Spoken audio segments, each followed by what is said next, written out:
Salut tout le monde, j'espère que vous allez bien. Je vais essayer de faire ça court. Si vous êtes comme moi, vous n'aimez pas les vidéos qui sont trop longues. Donc, comme aujourd'hui, comme je vous avais annoncé, je vais vous montrer comment faire le repiquage de tomates.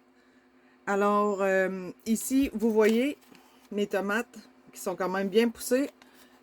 Ici, on voit, vous allez peut-être pas voir, mais habituellement, il faut attendre une troisième ou quatrième feuille pour faire le repiquage.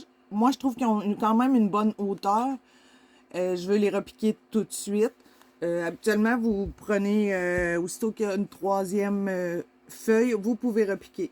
Quand je parle de repiquer, ce que je veux dire, c'est il faut replanter le plant dans la terre un peu plus bas parce que notre but, c'est que le tronc de notre plante soit solide et grossisse et non pousse en orgueil, comme on dit, qui va pousser en hauteur puis qui risque de s'affaisser sur lui-même.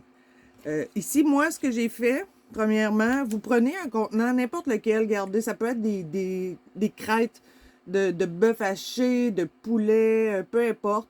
Vous faites des trous comme ça en tour pour le drainage, sinon vous allez faire pourrir vos plants. Ensuite de ça, moi, pour transplanter des verres styrofoam, verres à bière, même chose, on fait des trous. Puis après, on le met dans un plateau qui est fermé, qui n'a pas de trou.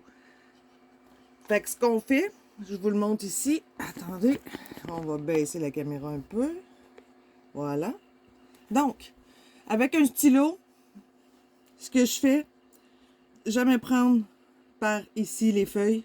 Trop risqué de les briser. Je vais mettre premièrement de la terre ici.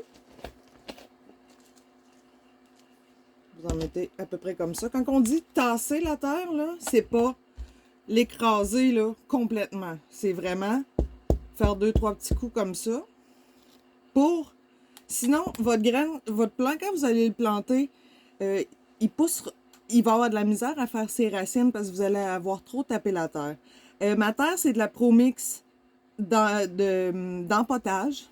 Fait ici, dans celui-là, c'est un terreau à semi-fafard. Vous avez ça pour 4-5 $ au Canac. Après, terreau d'empotage. La différence, plus de styrofoam, plus d'espace pour les racines entre les deux. Fait qu'on prend pas de terre à jardin, on prend des terres exprès pour ça. Là, je vous montre ici. Je prends mon crayon, puis je vais à côté, comme ça, et je vais pousser par en dessous, comme ça, pour dégager le plant. Et je vais le prendre par la tige, délicatement, et je gratte par en dessous, comme ça, pour être sûr que, comme ça suit. D'accord? Ensuite, je prends mon pot que j'ai fait un trou avec mon stylo, comme ça, et je le rentre le plus possible. Ce que je peux faire, c'est le coucher comme ça, puis avec mon stylo, essayer de rentrer délicatement dans le trou jusqu'à temps que j'arrive sur, que, comme vous voyez, que la tige soit complètement rentrée. Puis ensuite, je pèse autour. S'il manque de la terre un peu comme ça, on en remet. Pour que vraiment seulement les 2-3 feuilles du dessus paraissent. Comme ça.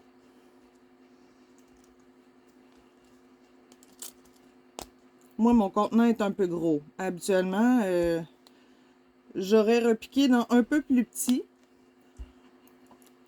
Mais cette année, je vais l'essayer dans un peu plus gros. Ça va peut-être m'éviter un repiquage. Parce qu'habituellement, je vais attendre qu'il pousse. Quand il va être peut-être rendu cette hauteur-là, il va avoir... Aussitôt que vous voyez que votre tige est trop effilochée, trop haute, vous le rentrez. Vous le rentrez exactement vous le rentrez dans votre verre et on le recale. Fait que quand je vais être rendu à cette étape-là, je vais vous le filmer. Puis, c'est ça. Fait que c'est vraiment pas plus compliqué que ça. On arrose, puis on met sous lumière. Si vous êtes capable d'avoir de l'humidité, si vous êtes capable d'avoir des lumières fluorescentes, c'est l'idéal. Donc, bon jardinage.